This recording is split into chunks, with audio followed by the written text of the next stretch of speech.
नमस्कार दोस्तों, कैसे आप सब। उम्मीद करता हूँ अच्छे होंगे। तो हम लोग क्लास 9 साइंस का मोशन चैप्टर पढ़ रहे थे और इस वाले पार्ट में हम लोग पढ़ेंगे डिस्टेंस टाइम ग्राफ को। तो चलिए शुरू करते हैं। तो अभी तक हम लोगों ने पिछले पार्ट में जितना इस चैप्टर के जो पिछला पार्ट था उसमें हम लोगों ने डिस्टेंस, डिस्प्लेसमेंट, एक्सेलरेशन, वेलोसिटी ये सब चीज देखा और टाइम को भी देखा।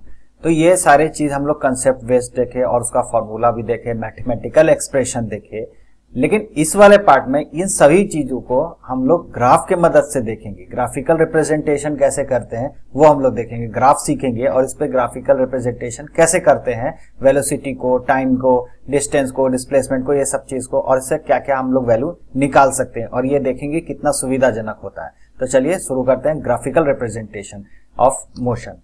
तो सबसे पहले ग्राफ को समझते हैं, फिर इस पे कैसे रिप्रेजेंट करेंगे वो चीज समझते हैं। तो यहाँ पे आप देख सकते हैं, ये आपके सामने ये ग्राफ है। ग्राफ क्या होता है? सिंपल एक पेज होता है जिसमें ये बॉक्स टाइप के ये बने रहते हैं, स्क्वायर बॉक्स बने रहते हैं। इसमें आप देख सकते हैं कि लाइन से हॉरिजॉन्टल लाइंस, लाइन से वर्टिकल लाइन इसमें बने हुए, parallel horizontal line, parallel vertical lines इसमें बने होते हैं। ठीक है, इसमें से हम एक्सिस चूज करेंगे सबसे पहले। कोई भी ग्राफ बनाने से पहले हम लोग सबसे पहले एक्सिस चूज करेंगे। एक्सिस चूज करने के लिए क्या है, कोई भी एक पार्टिकुलर लाइन को हम पकड़ लेंगे और उस पर हम लोग एक्सिस ड्रॉ कर देंगे। जो हॉरिजॉन्टल लाइन होगा, जो आप देख सकते हैं ये वाला जो हॉरिजॉन्टल लाइन है, इसको हमेशा हम लोग एक्स एक्सिस कहेंगे, और जो वर्टिकल लाइन होगा इसको हमेशा हम लोग वाई एक्सिस कहेंगे। ठीक है, अब यहाँ पे आप देख सकते हैं एक्स एक्सिस हो गया, वाई एक्सिस हो गया। ठीक है, ये जहां पे मीटिंग पॉइंट होगा इसका, एक्स एक्सिस और ये वाई एक्सिस का, इसको हम लोग 0 या O से रिप्रेजेंट करेंगे। ये 0 पॉइंट हो गया। ठीक है, अब नंबर लाइन जैसे आगे पीछे हम लोग करते थे, अब इसके राइट साइड में जाएंगे तो हर एक बॉक्स को हर एक जो क्रॉसिंग पॉइंट है उसका नंबरिंग हम लोग कर सकते हैं 1 2 3, एक फिक्स्ड रेट में इसका हम लोग आगे नंबर बढ़ाएंगे। ओके, उसी तरह से अगर हम लोग इसके अपोजिट डायरेक्शन में जाएंगे तो निगेटिव में -1, -2, -3 ऐसे करते हो जाएगा, इन्फिनिटी तक जाएगा। उस तरह वाई एक्सिस में अगर हम लोग बात करें तो ये +1, +2, +3, +4 ऐसे बढ़ते हुए जाएगा। उस तरह से अगर हम निगेटिव में बात करें तो -1, -2 करते हो जाएगा। कहीं कहीं पे आप देखेंगे कि इसको आप लोग एक्स एक्सिस कहते हैं और इसको कभी कभी जो उसके अपोजिट साइड में उसको एक्स डैश का एक्सेस कर देगा। चीज वही है, एक्सिस इसको एक्स कहेंगे, इसको कभी कभी रिप्रेजेंट करने के लिए एक्स डैश करते हैं। उसी तरह से अगर ये देखें तो इसको जो अपवर्ड साइड है इसको वाई कहेंगे और जो नीचे वाला वाई डैश भी कहेंगे। कहीं कहीं पे कहेगा, कहीं कहीं पे डायरेक्टली वाई एक्सिस कहेगा। वाई एक्सिस कहता है तो हमेशा ये फिक्स्ड होता है, इसको हमेशा ही वाई एक्सिस कहेंगे, इसको कभी एक्स एक्सिस नहीं कहेंगे।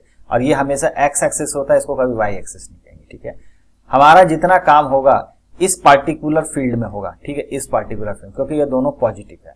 अगर कोई वैल्यू निगेटिव आता है तो फिर हम निगेटिव उस रेस्पेक्ट में जाएंगे कि x का वैल्यू निगेटिव आ रहा है कि y का वैल्यू निगेटिव आ रहा है। उस हिसाब से अगर इस फील्ड में हम लोग जाते हैं तो इसमें y का वैल्यू पॉजिटिव, x का वैल्यू निगेटिव। अगर इस फील्ड में जाते हैं तो दोनों का वैल्यू निगेटिव। और यहाँ पे अगर हम लोग इस फील्ड में अगर आते हैं तो x का वैल्यू पॉजिटिव और y का वैल्यू निगेटिव। वैल्यू क्या है x और y को, यहाँ पे हम लोग एक एक चीज कंसिडर कर लेंगे। जैसे कि x पे जनरली हम लोग टाइम को रखते हैं और जो y एक्सिस है इस पे हम लोग डिस्टेंस को रखते हैं। ठीक है, अभी आगे आएगा तो डिस्टेंस टाइम ग्राफ, तो उसमें हम लोग और क्लियर हो जाएगा। तो हम लोग ये जो एक्सेस ड्रॉ है ये कोई जरूरी नहीं है ग्राफ के बीच में भी करें, कहीं पे भी कर सकते हैं। ठीक है, मेनली हम लोग इसको ड्रॉ करते हैं, ये हम लोग थोड़ा देर के लिए हिडन कर देते हैं क्योंकि काम हमारा इसी से पड़ता है, इस पार्टिकुलर रीजन से पड़ता है। ठीक है, तो इसको ही हम लोग जनरली ड्रॉ करके हम अपना काम निकाल लेते हैं। अब डिस्टेंस टाइम ग्राफ पार्टिकुलर क्या होता है वो समझते हैं। यहाँ पे आप देख सकते हैं ये वाला जो एक्सिस है ये वाई एक्सिस है। ठीक है, और ये वाला जो एक्सिस है ये एक्स एक्सिस है। ठीक है, ये मैं रिप्रेजेंट कर एक्स एक्सिस और ये वाई एक्सिस। यहाँ पे आप 0 देख सकते हैं, इसके पीछे भी है लेकिन हमें काम इससे मतलब है तो हम इतना को ही कंसिडर करके चल रहे हैं। ओके, अब एक्स एक्सिस पे हमने टाइम को रखा है। ठीक है, और वाई एक्सिस पे हम लोग डिस्टेंस को रखा है। तो यही डिस्टेंस और टाइम को जो रखा है उसको हम लोग डिस्टेंस टाइम ग्राफ कहेंगे। ठीक है, अब इस पे हम लोग ग्राफ कैसे बनाएंगे। मान लेते हैं कि कोई ऑब्जेक्ट है जो एक पार्टिकुलर यूनिफॉर्म मोशन में मूव कर रहा है। ठीक है, अब जब यूनिफॉर्म मोशन में मूव कर रहा है तो हर पार्टिकुलर टाइम पे वो पार्टिकुलर कुछ तो डिस्टेंस ट्रेवल करते जाएगा। तो उस डाटा को लेके हम इस प्लॉट पे डाल देंगे, इस ग्राफ पे डाल देंगे। ठीक है, और कितना डिस्टेंस ट्रेवल किया, कितना पार्टिकुलर टाइम पे, वो हम नोट करते जाएंगे और इसमें हम रिप्रेजेंट कर देंगे, तो वो हमारा डिस्टेंस टाइम ग्राफ बन जाएगा। अब जैसे कि स्टार्टिंग पॉइंट की बात करें तो टाइम भी स्टार्ट नहीं हुआ था और डिस्टेंस भी मतलब कि बॉडी रेस्ट से स्टार्ट हुई थी, रेस्ट पे थी, तो 0। यहाँ पे आप देख सकते हैं 0 पे।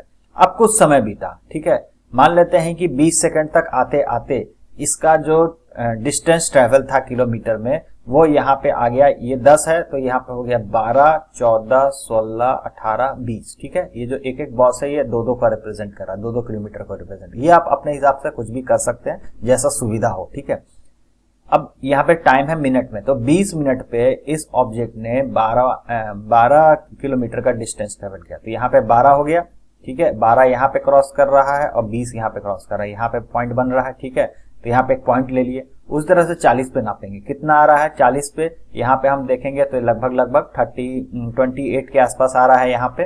ठीक है, 28 किलोमीटर डिस्टेंस ट्रेवल किया 40 मिनट में। उसे 60 पे कितना ट्रेवल किया, तो 60 पे लगभग 38 किलोमीटर का ये डिस्टेंस ट्रेवल किया। तो ये पॉइंट हम लोग पॉइंट बना के और फिर इसको हम जोड़ देंगे, ऐसे इस तरह से हम लोग लाइन से जोड़ देंगे। तो ये जो रिप्रेजेंटेशन हुआ इसी को हम लोग डिस्टेंस टाइम ग्राफ कहते हैं। इस डिस्टेंस टाइम ग्राफ पे हम लोग ऑब्जेक्ट अगर रेस्ट पे है उसको भी रिप्रेजेंट कर सकते हैं, यूनिफॉर्म स्पीड में है उसको भी, नॉन यूनिफॉर्म स्पीड है उसमें भी, इस तीनों कंडीशन को हम लोग इस पे रिप्रेजेंट कर सकते हैं। ठीक है, अब हम लोग एक देखते हैं कि इससे हम लोग क्या निकाल सकते हैं। क्या हम लोग स्पीड निकाल सकते हैं ऑब्जेक्ट का? अगर डिस्टेंस टाइम ग्राफ कहीं पे दिया हुआ है उससे ऑब्जेक्ट की स्पीड निकाल सकते हैं पार्टिकुलर सेक्शन में। ठीक है, एक पूरा जो ये टाइम ग्राफ दिया हुआ है, डिस्टेंस टाइम ग्राफ दिया हुआ है, ये तो पूरा इंटायर जर्नी का ग्राफ दिया हुआ है, लेकिन हमको फाइंड करना है कि पॉइंट ए से, ये पॉइंट ले लिए, पॉइंट ए से पॉइंट बीच में इसकी ऑब्जेक्ट की स्पीड क्या थी। ठीक है, ये हमको अगर फाइंड करना है तो हम लोग कैसे करेंगे? तो डिस्टेंस ट्रेवल क्या है, S2 माइनस S1 यहां बता रहा है कैसे हुआ। पॉइंट ए से पॉइंट बी तक गया तो इसका मतलब है कि जो डिस्टेंस ट्रेवल है वो देखिए यहाँ पे S जो पॉइंट है S1 S2 से गया, अब इसका वैल्यू कुछ भी हो। ठीक है, यहाँ पे हम वैल्यू नहीं जा रहे हैं, हम पॉइंट लेके चल रहे हैं। अब इस पर्टिकुलर जगह से लेकर इस पर्टिकुलर जगह में चेंज हुआ, ए और बी का अगर हम लोग पैरेलल लाइन यहाँ पे खींचा हुआ है तो इस जो बीच का जो दूरी आ रहा है यहाँ पे आप देख सकते हैं, ये जो दूरी आ रहा है ये कितना है, यहाँ पे S2 हो गया पॉइंट, कुछ भी होगा, S1 इसका भी कुछ वैल्यू होगा, तो S2 माइनस S1 कर देंगे तो हमारा डिस्टेंस निकल जाएगा। और टाइम कितना ले रहा है इस बीच में, तो यहाँ पे इसके पैरेलल में एक लाइन खींचेंगे, यहाँ पे इस पॉइंट से ए पॉइंट से लेना था यहाँ पे बी पॉइंट तक। ठीक है, तो ये हम लाइन खींच लिए ये, ठीक है, ये और ये। ठीक है, ये बीच का टाइम टेकन कितना हो गया, तो T2, यहाँ पे T2 माइनस T1 कर देंगे। ठीक है, तो T2 माइनस T1 कर देंगे, तो distance travel S2 minus S1 और time travel T2 minus T1। तो स्पीड का हम लोग का क्या फॉर्मूला होता है, distance travel by time taken. ठीक है, ये होता है, तो distance travel S2 minus S1 by T2 minus T1 निकालेंगे तो हमारा यहाँ पे स्पीड निकल जाएगा, इस ऑब्जेक्ट की स्पीड ए पॉइंट से बी पॉइंट के बीच में कितनी थी। ओके, अगर हम लोग को इसमें डिस्प्लेसमेंट, डिस्टेंस के जगह पर हम लोग अगर डिस्प्लेसमेंट लिख दें और टाइम लिख दें तो ये हमारा वेलोसिटी टाइम ग्राफ बन जाएगा, क्योंकि वेलोसिटी डिस्प्लेसमेंट अपॉन टाइम होता है। तो वेलोसिटी टाइम ग्राफ निकालना है तो हमें क्या करना पड़ेगा, डिस्टेंस के जगह पर डिस्प्लेसमेंट रख देंगे और जो एक्स एक्सिस है उस पर टाइम को ही रखेंगे तो हमारा वेलोसिटी का वैल्यू देगा। बस ये पर्टिकुलर डायरेक्शन में होना चाहिए। तो यहाँ पे हमारा डिस्टेंस टाइम ग्राफ आपको उम्मीद करते हैं समझ में आ गया होगा। अब डिस्टेंस टाइम ग्राफ पे एक्सेलरेटेड मोशन है तो उसको कैसे हम लोग निकालेंगे। ठीक है, तो यहाँ पे तो था कि एक्सेलरेशन तो हो नहीं रहा था, अगर यहाँ पे चेंज इन वेलोसिटी तो हो नहीं रही थी, अगर आप यहाँ पे निकालेंगे दूसरे सेक्शन पे भी निकालेंगे तो वेलोसिटी का वैल्यू सेम आएगा। ठीक है, अब यहाँ पे अगर हम लोग का वेलोसिटी चेंज हो रहा है तो हम लोग एक्सेलरेटेड मोशन को कैसे रिप्रेजेंट करेंगे और कैसे निकालेंगे। ठीक है, तो यहाँ पे आप देख सकते हैं डिस्टेंस टाइम जो है वो सेकंड्स में दिया हुआ है और यहाँ पे जो डिस्टेंस है वो मीटर में दिया हुआ। इस जीरो समय पे जीरो था। ठीक है, जीरो ऑब्जेक्ट स्टार्ट जो हुआ वो जीरो से स्टार्ट हुआ, रेस्ट से स्टार्ट हुआ, तो जीरो यहाँ पर रिप्रेजेंट हो गया। ठीक है, zero distance travel in zero time taken, तो टाइम भी जीरो, डिस्टेंस भी जीरो। अब टाइम 2 सेकंड हुआ, टाइम 2 सेकंड पे डिस्टेंस कितना ट्रेवल हुआ, 1 मीटर। तो डिस्टेंस यहाँ पे देख सकते हैं 5-5 का इंटरवल लेके चल रहा है, तो हर एक जो लाइन है वो 1-1 का डिस्टेंस है, 1-1 मीटर का डिस्टेंस है। तो 1 पे कंसीडर करिए, 1 पे डॉट लगा दिया। 4th सेकंड में, यहाँ 4th सेकंड हुआ, 4 मीटर का डिस्टेंस हुआ। ठीक है, 4 मीटर यहाँ पे डॉट लगा दिया। ओके, अब 6 सेकंड पे 9 मीटर का, तो 6 सेकंड में 9 मीटर का, यहाँ पे 9 है, 10 के नीचे यहाँ पे 9, तो यहाँ पे 9 डॉट और यहाँ 6 पे डॉट लगा दिया।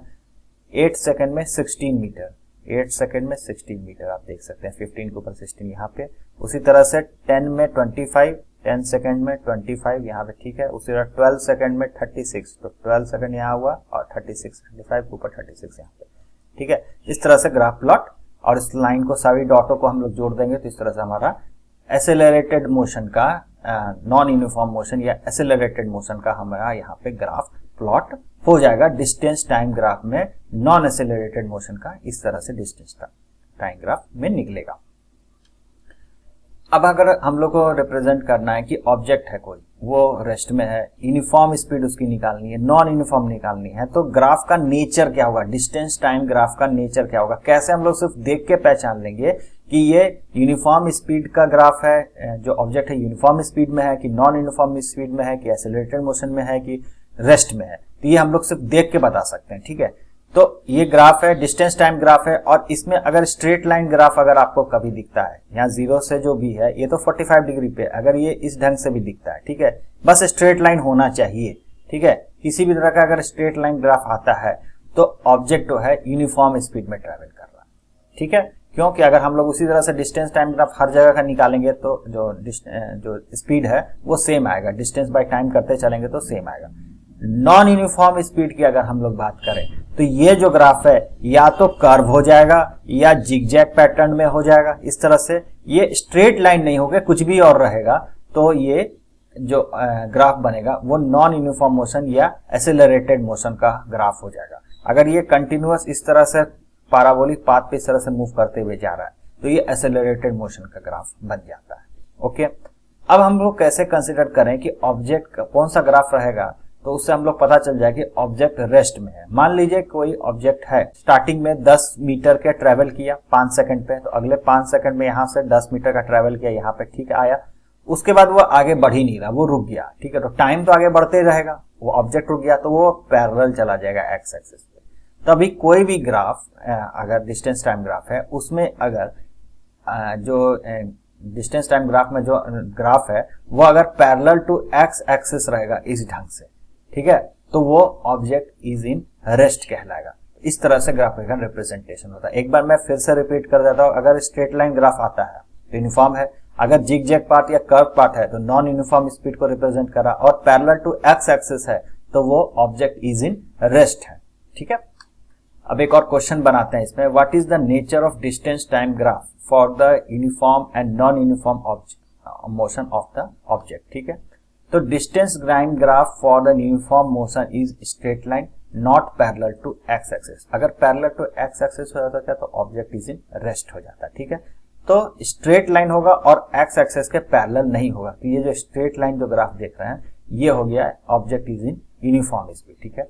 अब नॉन यूनिफॉर्म का क्या होगा, distance time graph for non uniform motion is not a straight line, straight line नहीं होगा, पैरेलल टू एक्स एक्सिस नहीं होगा, जिग जैग लाइन हो सकता है या कर्व लाइन हो सकता है, या तो ये निकल के ऐसे ऐसे ऐसे हो सकता है, ये भी नॉन यूनिफॉर्म मोशन का रिप्रेजेंटेशन हो गया, या कोई कर्व्ड पार्ट ऐसे हो सकता है, इस तरह का कर्व पार्ट हो जाए, इस तरह का कर्व पार्ट हो जाए, इस तरह का होगा, तो उसको हम लोग कहेंगे नॉन यूनिफॉर्म मोशन का ग्राफ है ये। एक और क्वेश्चन देखते हैं, what can you say about the motion of the object where the distance time graph is straight line parallel to x axis. यहाँ पे हमने डिस्टेंस टाइम ग्राफ बना दिए, ठीक है। इसमें बॉक्स ऑफ स्ट्रक्चर नहीं है, सिंपल एक्स वाई एक्सिस को रिप्रेजेंट करते हुए वाई एक्सिस पे डिस्टेंस को ले लिए, एक्स एक्सिस पे टाइम ले लिया, और जो डिस्टेंस टाइम ग्राफ वो पैरेलल टू एक्स एक्सिस है, मतलब कि टाइम वाले एक्सिस के पैरेलल है। If the distance time graph is in straight parallel to the time axis, then this means that the body is not changing its position with time, ठीक है। The body is in rest, okay। तो यहाँ पे distance तो आगे बढ़ ही नहीं रहा है, जो डिस्टेंस है वो रुका हुआ है, लेकिन टाइम आगे बढ़ते जा रहा है, तो यहाँ पे बॉडी इज इन रेस्ट कहलाएगा, जो parallel to x axis graph इसका प्लॉट होगा। Thank you very much. Video आपको अच्छा लगा तो लाइक से और सब्सक्राइब करना ना भूलें। इसके अगले वाला पार्ट में वेलोसिटी टाइम ग्राफ हम लोग देखेंगे।